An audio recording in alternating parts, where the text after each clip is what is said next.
Audhu billahi minash shaitanir rajim, bismillahirrahmanirrahim. Një burr një herë merr një letër dhe i thot gruas së tij: "Merr edhe shënoje se si ishte viti që e lam pas."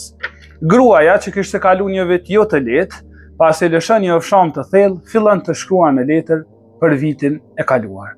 Ajo shkruan: "Babai vdiq pa pritmasi, gjë që na tmerroi të gjithëve." Burri, nga mërzia dhe lodhja e madhe, u sëmur dhe mbeti për disa muaj i shtrirë në spital. Pas kësaj, thot, e përjashtuan nga puna dhe mbeti i pa punë, si dhe për fund djali ynë pësoi një aksident ku mbeti i shtrirë për disa javë.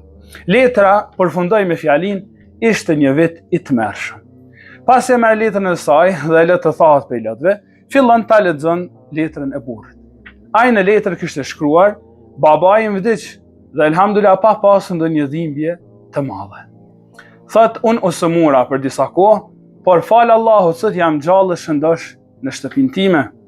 Mbeta i pa punë, e sa kisha pasur nevojë të qëndroja me familjen time gjatë tërë kësaj kohe. Si edhe djali ynë pësoi një aksident, e falë Allahut ai sot është gjallë shëndosh zbashku me ne në shtëpinë tonë. Letra përfundonte me fjalinë: "Sa shumë na ka ndihmuar Allahu për gjatë këtij viti." Andaj, mos i harrojmë mirësitë e fshehura pas fatkeqësive dhe mos të harrojmë të jemi falënderues për to.